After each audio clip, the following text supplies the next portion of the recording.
नमस्कार, मैं आपके साथ K K Rana. News watch India देख रहे हैं आप। और हमारे देश को धर्मनिरपेक्ष माना जाता है, जहां हर धर्म को धार्मिक आस्था का पालन करने की आजादी दी गई है। पर इसके बावजूद एक पक्ष के दबाव में दूसरे पक्ष की धार्मिक आस्था पर चोट की जाती है, और इसी की वजह से तमाम चीजें निकलकर सामने आती हैं। हरियाणा के नूह फिर से तनाव बढ़ गया है, और हिंदू संगठन आज ब्रिजमंडल शोभा यात्रा यानी कि जलाभिषेक शोभा यात्रा निकालने पर अड़े हैं। वहीं प्रशासन ने इसकी अनुमति नहीं दी है। इतना ही नहीं, बाहरियों के भी नूह आने पर रोक लगा दी गई। जिले में पुलिस और अर्धसैनिक बलों को तैनात किया गया। विवाद बढ़ने पर बीएचपी और प्रशासन के बीच बातचीत हुई है, और आज इसी मुद्दे पर हम बातचीत करेंगे। और पूरा माजरा क्या कुछ है, रिपोर्ट के जरिए से देखती है। क्या हिंदुओं को धार्मिक यात्रा निकालने की आजादी नहीं है? क्या धर्मनिरपेक्षता के नाम पर हिंदुओं की आस्था से खिलवाड़ हो रहा है? क्या देश में हिंदुओं को अपनी परंपरा का पालन करने की आजादी नहीं है? केवल 50 लोगों को जलाभिषेक की परमिशन क्यों दी गई? ये ऐसे सवाल हैं जो देश की सियासत में उठ रहे हैं। शासन और प्रशासन की मनाही के बावजूद विश्व हिंदू परिषद ने आज नूह में ब्रिजमंडल यात्रा निकालने का ऐलान कर दिया। यात्रा को लेकर विश्व हिंदू परिषद और प्रशासन आमने सामने आ गए। प्रशासन जहां ब्रिजमंडल यात्रा नहीं निकालने की बात कह रहा था, तो वहीं विश्व हिंदू परिषद सावन के आखिरी सोमवार पर ब्रिजमंडल यात्रा निकालने पर अड़ा रहा। प्रशासन ने यात्रा रोकने के खास प्रबंध किए थे। जगह जगह सुरक्षा बलों को तैनात किया गया। ड्रोन से नूह शहर की निगरानी की गई। पर अपने पहले के ऐलान के मुताबिक विश्व हिंदू परिषद ने ब्रिजमंडल यात्रा निकाली। इस दौरान यात्रा में शामिल होने जा रहे अयोध्या से आए संत जगतगुरु परमहंस आचार्य महाराज को प्रशासन ने सोहना टोल प्लाजा पर रोक लिया। तनाव बढ़ने पर विश्व हिंदू परिषद और प्रशासन की बातचीत हुई, जिसके बाद नलहड़ मंदिर में 50 लोगों को जलाभिषेक की परमिशन दी गई। श्री राम जन्मभूमि कमेटी और सरयू जल सभी तीर्थों का जल लेकर के जो पूर्व में संघ भी बजरंग दल के कार्यकर्ताओं को मारा गया, उनकी आत्म शांति के लिए मुझे श्रद्धांजलि देना था घटनास्थल पर, और वही सरयू जल से जलाभिषेक करके वापस चले जाना है। मेरे साथ में बहुत सारी गाड़ियां थी, बहुत सारे लोग थे। मुझे पता लगा कि धारा 144 लगी है, मैंने सबको लौटा दिया। 2-3 लोग हमारे साथ में हैं। प्रशासन ने हमको रोक लिया, तो हमने कहा चलो यहीं हम श्रद्धांजलि दे के वापस चले जाते हैं। तो कहे वापस भी नहीं जाने देंगे, यहाँ भी पुलिस वाले रोक दिए। तो मैं आमरण अनशन पर बैठ गया हूँ। जब तक श्रद्धांजलि देने के लिए मुझे अनुमति नहीं मिलेगी जलाभिषेक के लिए, तब तक मैं यहाँ बैठा रहूंगा। अगर अपमान पूर्वक कहीं हमको उठा के फेंक देंगे तो जहाँ फेंकेंगे वहीं आमरण अनशन करूंगा। इससे पहले विश्व हिंदू परिषद ने 31 जुलाई को यात्रा निकाली थी। यात्रा ने जैसे ही नूह में प्रवेश किया, यात्रा पर पथराव शुरू हो गया। देखते ही देखते शहर में हिंसा फैल गई, जिसके बाद विश्व हिंदू परिषद को अपनी यात्रा बीच में ही रोकनी पड़ी थी। जिला प्रशासन ने जिस तरह पहले हिंदू आस्था पर वोट करते हुए यात्रा पर रोक लगाई और बाद में केवल 50 लोगों को जलाभिषेक करने की परमिशन दी, उससे सवाल उठता है कि क्या देश में हिंदुओं को अपनी आस्था का पालन करने की आजादी नहीं है? आखिर एक पक्ष के दबाव में हिंदुओं को कब तक दबाया जाएगा? News watch India bureau.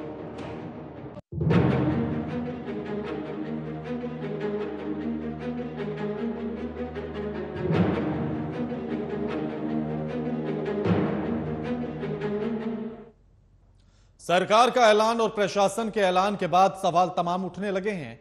नूह में धारा 144 लागू कर दी गई है, और आज इसी मुद्दे पर हम चर्चा करेंगे। और हमारे साथ जो मेहमान जुड़ गए उनका परिचय आपसे करा देते हैं। हमारे साथ रमन मलिक हैं, प्रवक्ता हैं बीजेपी के, और अभितोष पारीक हैं जो प्रवक्ता हैं वीएचपी के।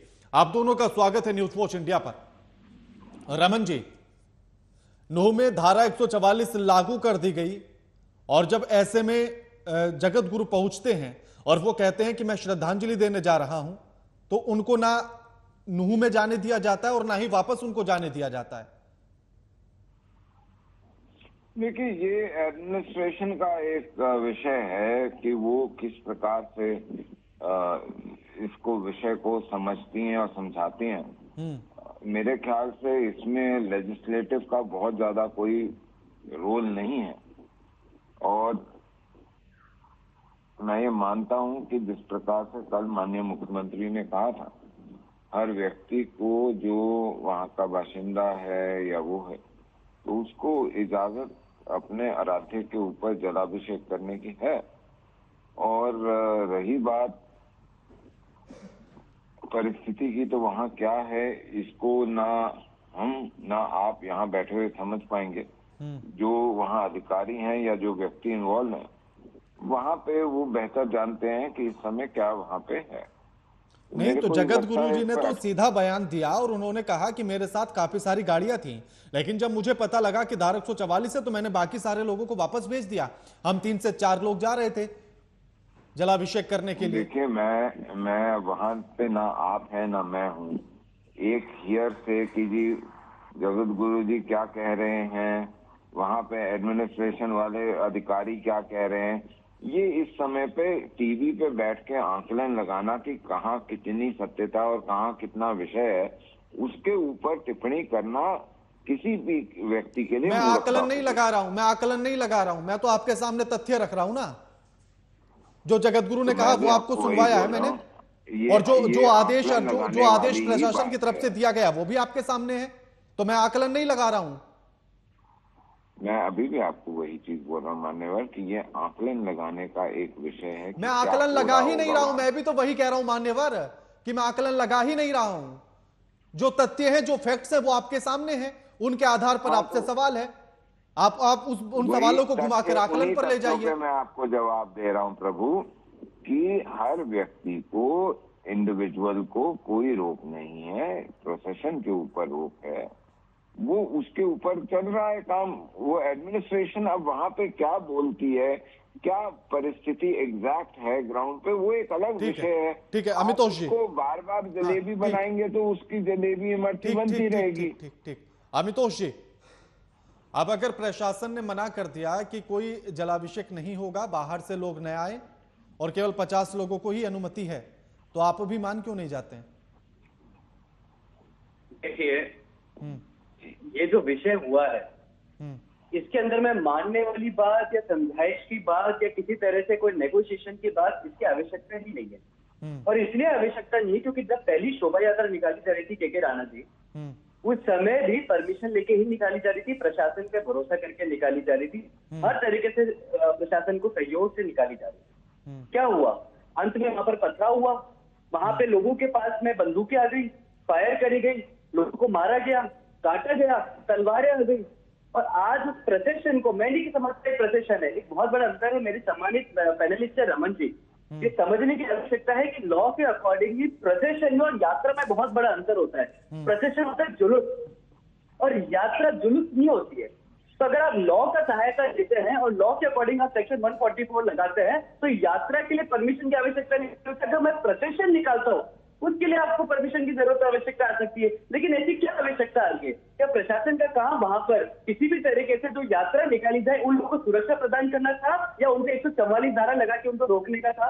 क्या वहां पे ग्राउंड जीरो रिपोर्ट को वापिस से हिंदुओं का मनोबल बढ़ाने का था या फिर वहां पे उनको वापिस से धक्के पहुंचाना था कि आपको तो रोक दिया, आपको परमिशन की आवश्यकता है? तो क्या मैं मेरे आराध्य को जल चढ़ाना चाहता हूँ तो क्या मैं ये देखूंगा कि 50 जने जल चढ़ेंगे या मैं ये देखूंगा कि प्रशासन की अनुमति से, प्रशासन को सहयोग लेते हुए मैं वहां पे जल चढ़ाऊं? तो इसमें किसी भी आवश्यकता नहीं। आज मेरे को आज आवश्यकता लेनी पड़ती तो मेरे को हनुमान जयंती और जन्मोत्सव पर भी आवश्यकता लेनी पड़ेगी, कल को मुझे दुर्गा पूजन के लिए भी आवश्यकता लेनी पड़ेगी, कल को मुझे गंगा जी में जल चढ़ाऊं उसके लिए भी आवश्यकता लेनी पड़ेगी। और मोहर्रम को आवश्यकता की आवश्यकता नहीं है। मोहर्रम निकालने के लिए ताजे निकलता है, वहां पे लगातार तरीके से ताजों के अंदर में हिंदू को मार दिया जाता है या रेप कर दिया जाता है हिंदू बहनों के साथ, तब आवश्यकता नहीं होती उन्हें परमिशन की। ठीक है रमन जी, जवाब दीजिए। उनका कहना है कि हम जुलूस नहीं निकाल रहे थे, शोभा यात्रा निकाल रहे थे और यात्रा निकालने के लिए किसी अनुमति की जरूरत नहीं है। प्रशासन को हमारी सुरक्षा में आना चाहिए था, हमें सुरक्षा देनी चाहिए थी, वो तो धारा 144 लगाकर बैठ गए। देखिए, मैं यहाँ पे जो मेरे पास इंफॉर्मेशन जितनी है, जो सत्यता है, जो मेरे पास सूचनाएं हैं, उसके आधार पे मैं आपके कार्यक्रम पे आया हूँ। इस निर्णय करना, ना मैं अधिकारी हूँ पुलिस का, प्रशासन का, और ना ही मैं प्रदेश का कोई मंत्री हूँ जो कि या मुख्यमंत्री या गृह मंत्री हूँ जिसको ये अधिकार है कि वो इस प्रकार की विषय पे टिप्पणी कर पाए कि उन्होंने क्यों पार्टी कैसे के लगाया। प्रवक्ता तो आप हैं, लेकिन क्या पार्टी के प्रवक्ता तो आप हैं।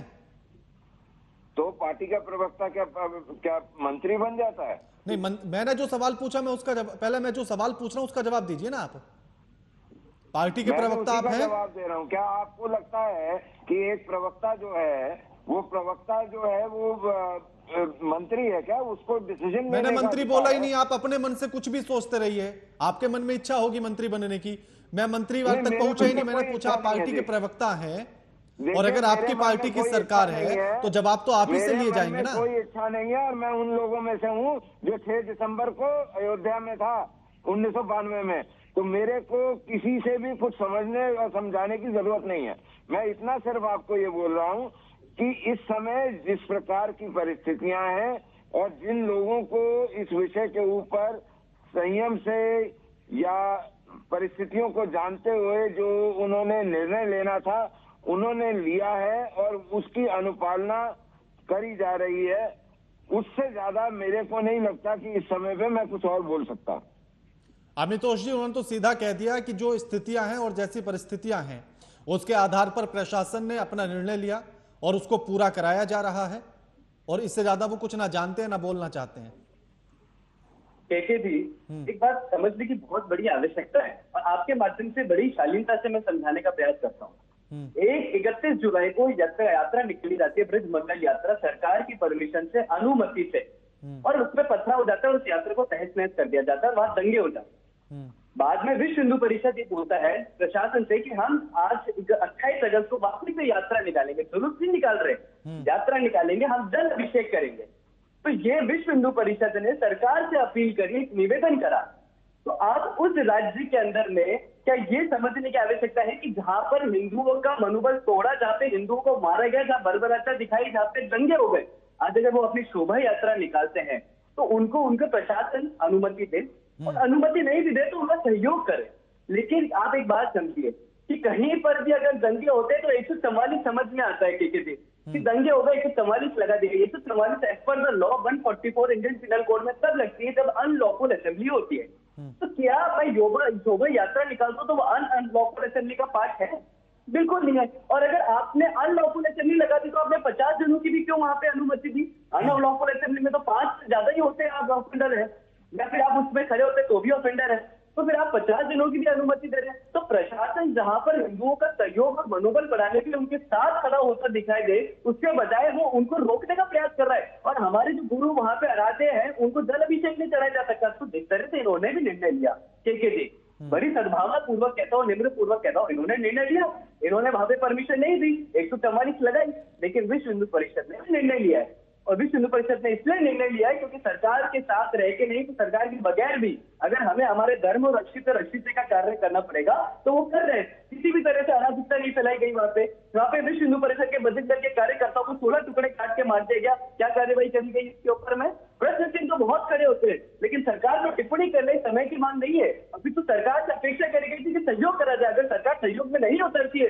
और ये तथ्य दे रही है, ये तर्क दे रही है कि वहां पे खराब स्थिति है, तो स्थिति को सही करने का भी प्रयास आपको करना चाहिए था, अनुमति आपको देनी चाहिए थी, साथ में आपको लगना चाहिए था। लेकिन विश्व हिंदू परिषद वहां पे खड़ा है और इसलिए खड़ा है कि हर हिंदू विश्व हिंदू परिषद को देखता है कि शोभा यात्रा पूर्ण होनी चाहिए और पूर्ण होगी। ठीक है रमन जी, बड़ा सीधा सवाल है और जो अमितोष ने अभी पूछा कि क्या अगर धारा 144 लगाई गई तो फिर 50 लोगों को अनुमति क्यों दी गई है जलाभिषेक करने की? और अगर मुझे अपने आराध्य की पूजा करनी है या उन पर जलाभिषेक करना है तो मैं सरकार के अधीन क्यों हूं? फिर मुझ पर यह पाबंदियां क्यों लगाई गई हैं? मेरे को ये लगता है कि इनका प्रश्न जो है वो मेरे से ज्यादा इस समय समस्त लोगों के लिए अनिवार्य होगा कि उस प्रश्न को माननीय सुप्रीम कोर्ट से पूछा जाए कि ये जो एक अधिकार है उसके ऊपर आपकी पूजा आराधना का अधिकार है, उसकी रोक जिस प्रकार से लगती है एडमिनिस्ट्रेशन के द्वारा, वो सिर्फ एक वर्ग विशेष पे क्यों एडमिनिस्ट्रेटिव रीजंस की वजह से लगाई जाती है, हाई कोर्ट्स ये पूछ लेते हैं कि कहीं एथनिक क्लिनजिंग नहीं हो रही हो, और भी अन्य विषय हैं। तो मेरा सिर्फ इतना कहना है इस समय पे कि जो करा गया है वहां पे करंट सिचुएशन पे ना मैं हूं, ना अमितोष जी हैं, ना आप हैं, वो एडमिनिस्ट्रेशन किस किस बेसिस पे क्या डिसीजन ले रही है, उस कुर्सी पे बैठा उस निर्णय को लेने वाला व्यक्ति ही बता रमन जी, मैं सकता तो है। इसलिए बड़ा हैरान हूँ। मैं अभी नहीं बता सकता, रमन जी, क्योंकि मैं तो यहाँ इसलिए पे बड़ा हैरान आपके हूँ और मेरे लिए किसी के भी बस की बात नहीं है कि वो ये बता सके कि यहाँ से 50 किलोमीटर दूर, 60 किलोमीटर दूर किस परिस्थिति में कौन सा अफसर क्या क्या डिसीजन ले रहा है। रमन जी, आप सुप्रीम कोर्ट को ले आए, आप सुप्रीम कोर्ट को ले आए, आपने सरकार की बात कर ली, गृह मंत्री की बात कर ली, सबकी आपने बात कर ली। मैं आपसे सिर्फ एक सीधा सवाल ये इसलिए ऐसा पूछ रहा हूं, और मैं उसका नॉर्मली जवाब चाहता हूं। आप जो कुछ या जितनी भी चीजें आपसे जो सवाल मैं पूछ रहा हूं, आप उसे कैसे देखते हैं? क्या आप सारी बात सिर्फ कानून पर छोड़ देंगे? मैं आपका पॉइंट ऑफ व्यू जानना चाहता हूं। व्यक्तिगत राय तो हो नहीं सकती ना साहब जी, मेरी व्यक्तिगत राय तो हो नहीं सकती ना। क्या अमितोष जी की व्यक्तिगत राय हो सकती है? नहीं हो सकती। क्या आप जिस ऑर्गेनाइजेशन के लिए काम कर रहे हैं, क्या आप चैनल के ऊपर अपनी व्यक्तिगत राय देंगे? नहीं दे सकते। जो लाइन एडिटोरियल की होगी आप वो देंगे। आप मेरे कहने पे या अपने कहने पे थोड़ी चलेंगे। तो मैं आपके कहने अपने कहने की बात नहीं कर रहा हूं। मेरा बड़ा सीधा सवाल है कि हिंदुओं की आस्था से लेकर, हिंदुओं के प्रतिनिधित्व से लेकर सारा काम बीजेपी करती है, फिर आज क्यों पीछे हट रही है? इसका निर्णय मैंने तो नहीं लिया साहब, मैं इसके ऊपर नहीं बता सकता कि क्यों वो डिसीजन लिया गया। मैं इतना सक्षम नहीं हूं कि मैं इस समय आपको ये बता सकूं कि मुख्यमंत्री जी ने या एडमिनिस्ट्रेशन के लोगों ने इस प्रकार का डिसीजन क्यों लिया है, क्या एविडेंसेस थे, क्या वजहें थी। अब वो अमितोष जी, वो तो सीधे तौर पर सारे हथियार गिरा चुके हैं, हाथ खड़े कर चुके हैं कि देखिए मेरे बस का कुछ नहीं है, ना मैं किसी सवाल का जवाब जानता हूं ना कुछ। अब आप बताइए। केके, इसीलिए विश्व हिंदू परिषद ने कार्य को अपने हाथ में लिया है कि उसी दिन आह्वान कर दिया था जिस दिन 31 जुलाई को माध्यम से टीवी के कि शोभा यात्रा पूर्ण होगी। मुझे याद आता है स्वतंत्र वीर सावरकर की एक वो पंक्ति, केके जी, जब स्वतंत्रता की बात चली थी तब उन्होंने कहा था कि आप साथ आएंगे तो आपके साथ, आप साथ नहीं आएंगे तो आपके बगैर, स्वतंत्रता तो हासिल होके रहेगी। और इसीलिए कठोर स्टेप उठाया गया कि शोभा यात्रा तो पूर्ण होके रहेगी, निवेदन है। लेकिन मैं हैरान हूं कि हमारे साथ में जो सम्मानित मेरे वरिष्ठ प्रवक्ता हैं, प्रवक्ता की परिभाषा ही परिषद का वक्ता होता है। वो वही बात कहेगा जो परिषद के तय करेगी और जिस तरह से परिषद का निर्णय होगा। अगर मैं यहाँ पर आके ये कह दूं कि सर्वोच्च न्यायालय ने कहा, तो सर्वोच्च न्यायालय के पास कई उदाहरण मैं भी दे सकता हूँ, पर मैं नहीं देना चाहता क्योंकि सरकार से अनुमति मांगने का कहीं पे भी यात्रा के अंदर कोई रिक्वायरमेंट नहीं। एक मिनट, उससे ज्यादा 1992 में पैदा भी नहीं हुए होंगे। मैं आपसे मेरी उम्र तो मत नहीं देखिए, अब आप मेरी उम्र पे आ गए, आप पर्सनल हो गए। मैं तो जिस स्तर पे आप एक्शन पर मैं बैठा हूँ, लेकिन मैं वो बात कह रहा हूँ जिसको आप कहने से कतरा रहे हैं सर। किसी के आप वो बात कह रहे हैं जिसको कहने से कतरा रहे हैं। विषय के लिए होता है ना, आप तर्क दीजिए। आपकी सरकार ने उसकी आलोचना नहीं करी, हमने जो तर्क दिया उसकी आलोचना नहीं करी, लेकिन अब उसमें तर्क भी नहीं दे पा रहे क्योंकि आप अमितोष जी, एक और सवाल मेरा ये है, अमितोष जी, हाँ ठीक है, अमितोष जी, मेरा सवाल ये है कि अगर हमें ये पता है कि नूह में स्थिति बड़ी तनावपूर्ण है, और ऐसे में अगर सरकार की तरफ से भी और प्रशासन की तरफ से भी ये कहा जाता है कि हम अनुमति नहीं दे सकते हैं, स्थिति बेहद संवेदनशील है और तनाव यहां पर लगातार है, फिर ऐसे में आप जिद पर क्यों अड़े हैं कि हमें यहीं पर जल चढ़ाना है? कण कण में ईश्वर है, कहीं पर भी आप जल चढ़ा सकते हैं, अपने घर पर आप जल चढ़ा सकते हैं। केके जी, 31 जुलाई को तो वही मैं पूर्ण कह रहा हूँ, 31 जुलाई को तो वही जल अभिषेक होना था ना। और ये शोभा यात्रा पहली बार तो नहीं निकाली जा रही थी, कितने वर्षों से निकाली जा रही थी, सरकार की अनुमति के साथ निकाली जा रही थी। लेकिन जिस तरह से वहां पर हिंदू पे शोभा यात्रा पे निहत्तों का अत्याचार हुआ, तो क्या हिंदू का मनोबल नहीं टूटा? क्या हिंदू के घर में बच्चे नहीं हुए? क्या बजरंग दल के कार्यकर्ता के टुकड़े नहीं हुए? क्या मिठाई विक्रेता जो शोभा यात्रा में नहीं था उसको जला के चौराहे पे नहीं फेंका? क्या तो आज अगर उस शोभा यात्रा को वापस से निकाला जाए से हिंदुओं का मनोबल बने, जैसे एक मिनी पाकिस्तान का जो नैरेटिव वहाँ मेवात में सेट हो चुका है, क्या वो विश्व हिंदू परिषद ने करा है? वहाँ पे आए दिन वहाँ पे धर्मांतरण हो जाता है, विश्व हिंदू परिषद ने करा है? वो एक मिनी पाकिस्तान का जस्टिस कमेटी की रिपोर्ट से सेट हुआ था। अगर आज विश्व हिंदू परिषद खड़ा है तो किसको मुंह दिखाएंगे? धर्मो रक्षित रक्षित कहने वाले अगर आज वापिस से शोभा यात्रा को पूर्ण नहीं कर सकते तो क्या होगा? रोकने तो रथ यात्रा को भी था अयोध्या में, सामान्य पैनलिस्ट ने कहा रोका था ना, लेकिन राम मंदिर की 500 साल लड़ाई लड़ी, राम तो घर घर में पूजे जा रहे थे, लेकिन फिर भी राम मंदिर आस्था का प्रतीक है ना के जी। आज ज्ञान वापी की लड़ाई लड़ी जा रही, क्यों लड़ी जा रही? सिर्फ तो कड़ीगढ़ में है क्योंकि वो आस्था का प्रतीक है। अगर इसी आस्था के प्रतीक में यात्रा निकाली जाती तो अगर आस्था के साथ खिलवाड़ हो रहा है, ये किसी एक परिवर्तन हिंदू के साथ नहीं है, इसलिए शोभा यात्रा पूर्ण करी जाएगी के जी। ठीक, रमन जी, अगर विश्व हिंदू परिषद अपनी जिद पर अड़ा है और प्रशासन अनुमति नहीं दे रहा है और या ना ही दी है, तो क्या कहा जाए कि जिद्दी रवैये पर आ गया है विश्व हिंदू परिषद? नहीं, वो अपने संवैधानिक अधिकारों का प्रयोग कर रहे हैं, वो जिद कहाँ है? ये तो उनकी एक संवैधानिक अपने अधिकारों के प्रयोग के लिए वो बात कह रहे हैं। उसको प्रशासन किस तरीके से समझता है और वो कितना समझाते हैं, ये उनके और प्रशासन के बीच में जो उस समय हुआ था, 23 तारीख को हुआ था जो सारा हंगामा बरपा, मेरे को तो लगता है वो आतंकी एक हमला था, उसके ऊपर पुलिस अपना कार्य कर रही है। ठीक है, शुक्रिया आप दोनों का हमारे साथ इस चर्चा में शामिल होने के लिए। लेकिन सवाल यही बना हुआ है कि प्रशासन के द्वारा धारा 144 लागू कर दी गई। सवाल यह भी बना हुआ है कि विश्व हिंदू परिषद जल यात्रा निकालना चाहता था, जलाभिषेक यात्रा निकालना चाहता था और उसके लिए अनुमति मांगी गई, लेकिन प्रशासन ने अनुमति नहीं दी। लेकिन उसके बाद भी वहां जाकर यह भी जो सूचनाएं थी वो दी गई कि बाहर से भी कुछ लोगों को आमंत्रित किया गया था, जिसके चलते प्रशासन को धारा 144 लागू करनी पड़ी। और अब इस बात पर अड़े हुए हैं कि आखिर हमारी आस्था का सम्मान क्यों नहीं है। विश्व हिंदू परिषद लगातार यह सवाल प्रशासन से पूछ रहा है और प्रशासन का यह कहना है कि स्थिति तनावपूर्ण है, ऐसे में अनुमति नहीं दी जा सकती। लगातार खबरों के लिए देखते रहिए न्यूज़ वॉच इंडिया। नमस्कार।